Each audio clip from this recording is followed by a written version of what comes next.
Esselamu Aleyküm dostlar, hoş gördük sizleri. Bugün sizlerle yeni bir derse başlayırıq.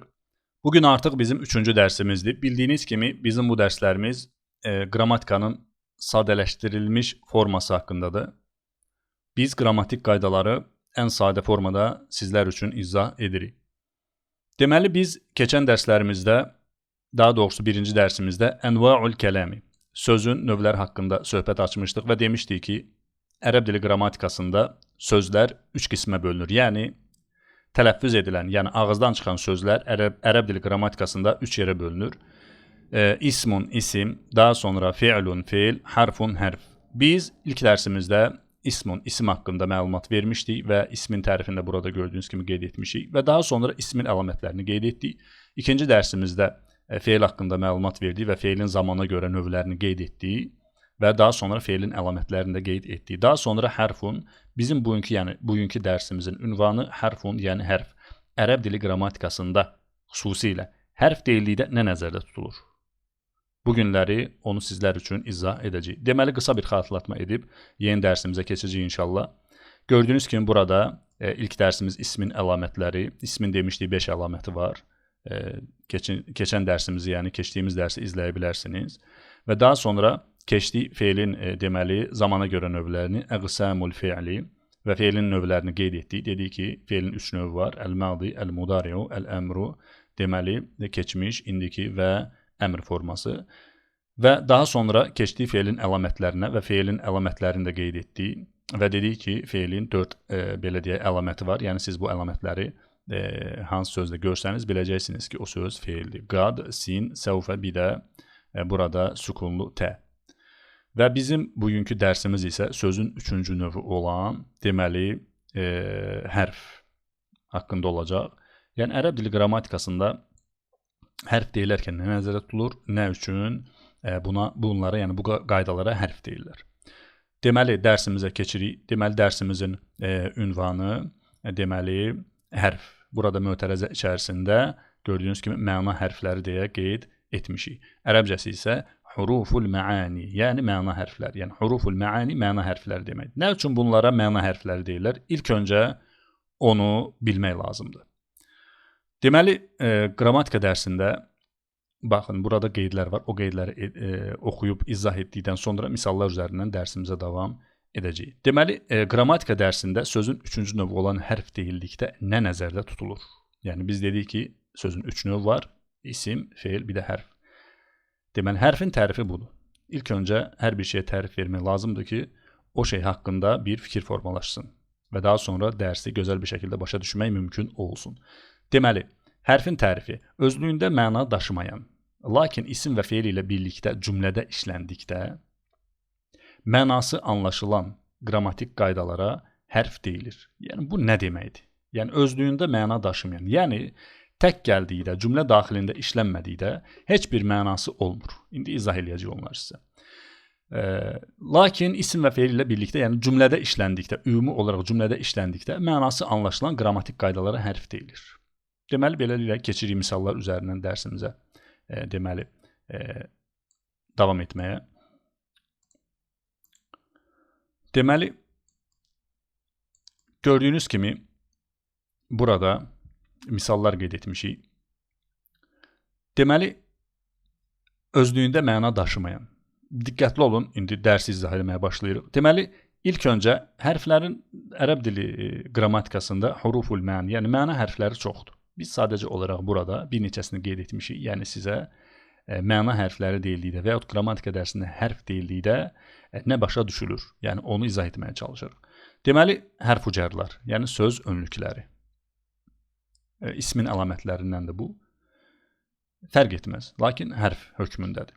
Baxın, min, məsələn, min hərf-ucərdir, yəni söz önlüyüdür, isimlərdən öncə gəlir və ismin əlamətlərindəndir. Tərcüməsi dan, dən deməkdir. Dan, dən. Nə üçün, yəni bu hərf-ucəra, ümumi olaraq yəni hərf-ucərlara məna hərfləri deyirlər. Yəni məna hərflərindəndir. Nə üçün məna hərfi deyirlər? Məsələn, siz ərəbcə öyrənirsiniz və ərəbcə danışmaq istədiniz. Məsələn, çıxdınız şəhərə bir gördünüz bir ərəb ailə gəlir. Dediniz, məsələn, mən ərəbcə danışım. Siz ərəbə yaxınlaşıb, həmin o ərəbə min desəniz, sizcə o ərəb bir şey başa düşəcəkmi? Yəni, minin tərcüməsi dandən deməkdir. Bir şey başa düşəcəkmi? Xeyr. Nə üçün? Çünki faydasız bir, belə deyək, sözdür. Ümumi olaraq. Yəni, heç bir mənası yoxdur. Min. Ərəb nə deyəcək? Görürsən, bu nə demək istəyir? Tamam mı? Deməli, əgər biz bu min hərf ucarını cümlədə işlətsək, mənası tam aydın olacaq. Əgər siz desəniz ki, ərəbə yaxınlaşıb desəniz ki, ənə min Azərbaycanə, mən Azərbaycandanam, misal olaraq. Bəli, burada artıq min hərf ucarının, deməli, mənası tam anlaşılmış olacaq. Mən Azərbaycandanam. Bəli, buradan deməli belə bir qayda çıxır. Bu hərflərə ümumi olaraq ərəb dili qrammatikasında, yəni hərflərə, məna hərfləri ona görə deyirlər ki, yəni özlüyündə, təklikdə işləndikdə heç bir məna daşımır, lakin cümlədə işləndikdə mənası tam olaraq aydın olur.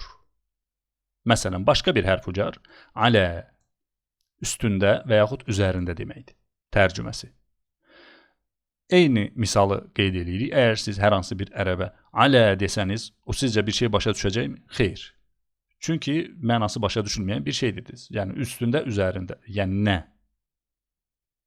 Əgər siz desəniz ki, əl-kitabu aləl məktəbi. Kitab yazı masasının üzərindədir. Yəni, yazı stolunun üstündədir. Desəniz, təbii ki, bu hərf-ucarın deməli, mənası tam olaraq başa düşülmüş olacaq. Bəli, deməli, bu hərflərə ona görə məna hərfləri deyirlər ki, təklikdə işləndikdə heç bir məna kəsb etmir. Lakin cümlə daxilində işlədikdə, yəni işlədildikdə tam olaraq mənası aydın olur. Ona görə ərəb dili qrammatikasında hərflərə məna hərfləri deyirlər ki, yəni özlüyündə heç bir məna daşımır, lakin cümlədə işləndikdə məna daşıyır. Deməli, keçirik başqa bir, yəni burada qeyd olunanlar, hamısı misallar, hamısı burada hərflər üzərindən qeyd olunub. Yəni dediyimiz kimi ərəb dilində məna hərfləri çoxdur. Biz sadəcə olaraq müxtəsər şəkildə bəzi növlərini qeyd edirik. Deməli, sual hərfləri, yəni ədatları. Həl, bir də həmzə. Gördüyünüz kimi həl, bir də həmzə. Bunlar sual ədatıdır, hərf kateqoriyasına daxildir. Tərcümələri m, mi, mu, mü. Məsələn, tərcümələri bu cürdür. Deməli, eyni misalı deyirik. Siz hər hansı bir ərəbə yaxınlaşıb həl desəniz, o bir şey başa düşəcəkmi? Xeyr. Ancaq siz cümlədə işlətsəniz, yaxınlaşıb hər hansı bir ərəbdən soruşsanız ki, həl əntə talibun, sən tələbəsənmi? Desəniz, bəli, həlin burada artıq mənası bəlli olacaq. Tamam mı? Yəni siz sual vermək istədiyiniz şəxsə bu cür müraciət etsəniz, bu cür xitab etsəniz, həmin şəxs sizi tam olaraq başa düşəcək. Çünki həl özlüyündə heç bir məna daşımır, lakin cümlədə işləndikdə mənası tam olaraq aydın olur. Daha sonra həmzə. Bu da sual ədatlarındandır. Dediyimiz kimi həl və həmzə, yadınıza saxlayın bunu, hərf kateqoriyasına daxildir. İrəlidə inşallah deməli, sual ədatları dərsində bunu geniş şəkildə izah edəcəyik. Sadəcə olaraq indidən sizə kiçik bir məlumat veririk ki, yadınızda saxlayasınız. Yəni bunları çalışın qeyd edin. Deməli, ikinci sual ədatı həmzə. Məsələn, bu həmzə ümumi olaraq özlüyündə heç bir məna daşımır. Əgər siz desəniz ki, ə Muhammedun talibun, Muhammed tələbədirmi? Və burada artıq həmzə bir məna daşımış olacaq. Çünki təklikdə heç bir məna daşımır, lakin cümlədə işləndikdə mənası tam olaraq anlaşılmış olur. Məsələn, üçüncü, deməli, digər cəzm ədatları haqqında ümumi olaraq ləm burada qeyd etmişik, gördüyünüz kimi qırmızı hərflərlə cəzm ədatlarına aiddir, yəni hərflərə aiddir, bu da hərf kateqoriyasına. Bəli, ümumi olaraq ləm özlüyündə heç bir məna daşımır, lakin, belə deyək, feili keçmiş zamana götürür, feilin ümumi olaraq feildən öncə gələn ədatlardandır. İndiki zaman feilindən. Deməli, əgər siz hər hansı bir ərəbə yaxınlaşıb ləm desəniz, o sizə heç bir cavab verməyəcək. Yəni, sizi başa düşməyəcək. Çünki siz mənası, yəni başa düşülməyən bir şey deyirsiniz. Əgər siz desəniz ki, ləm əzhəb iləl beyti, evə getmədim və deməli, ləm, belə deyək, cəzm ədatının tam olaraq mənası burada başa düşülmüş olacaq. Getmədim, yəni feili keçmiş zamana götürür. Nə üçün buna yəni cəzm ədatı deyirlər? Yəni gördüyünüz kimi ləm ləmdən sonra, yəni ləm cəzm ədatından sonra gördüyünüz kimi feilin hərəkəsi burada sükunlu olmuşdu. Ona görə, yəni başlanğıc olaraq bu cür qəbul eləyin. Ona görə bunlara deməli cəzm ədatı deyirlər. Yəni özündən sonra gələn sözləri nə eləyir? Sükunlu eləyir. Daha sonra gördüyünüz kimi burada başqa bir misal. Ləm yaqra kitaben, ləm yaqra kitaben. Ləm yaqra kitaben, yəni o hər hansı bir kitab oxumadı. Deməli feili keçmiş zamana götürdü. Gördüyünüz kimi burada da yaqra sözündə sonunda sükunludur. Deməli dərsimiz bu qədər. Yəni ümumi olaraq sonda da kiçik bir məlumat vermək istəyirik. Yəni ümumi olaraq ərəb dilində, ərəb dili qrammatikasında sözün üçüncü növü olan hərf haqqında danışılarkən buraya bildiyimiz kimi ərəb dilində olan, yəni 28 hərf daxil deyil. Daxil deyil. Ümumi olaraq məna hərfləri daxildir. Ola bilsin ki, məna hərfləri fərqli olsun, fərq etməz. İrəlidə inşallah hərəsini öz yerində izah edəcəyik. Bildiyiniz kimi dostlar, bizim bu dərslərimiz xüsusi olaraq hazırlanır, yəni fərdi tələbələrə göndərilir. Yəni bu dərsləri həmin tələbələr xaricində heç kimlə paylaşmağa, belə deyək, izin verilmir. İnşallah gələn dərsimizdə başqa bir qrammatik qaydanı sizlər üçün izah edəcəyik. Sizin üzərinizə düşən bu dərslərdə qeyd edilən misalları və tərifləri dəftərinizə köçürmək və beləliklə təkrar etməkdir. Gördüyünüz kimi burada biz bir çox şey şifahi olaraq deyirik sizə. Siz çünki burada yer məhduddur, biz onların hamısını burada qeyd edə bilmərik. Siz qeyd edilən bu şifahi olaraq qeyd edilən qaydaları və yaxud sözləri və yaxud hər hansı bir belə qaydanı öz dəftərinizdə qeyd edib daha sonra təkrar edə bilərsiniz. Dərslərimiz bu qədər, yəni bugünkü dərsimiz bu qədər. İnşallah gələn dərsdə görüşənədək, əgər hər hansı bir sualınız olsa, hər hansı bir şey qaranlıq qalsa, inşallah yazıb bizlərə bildirə bilərsiniz. Əssəlamu aleykum və rəhmətullahi və bərəkətuhu.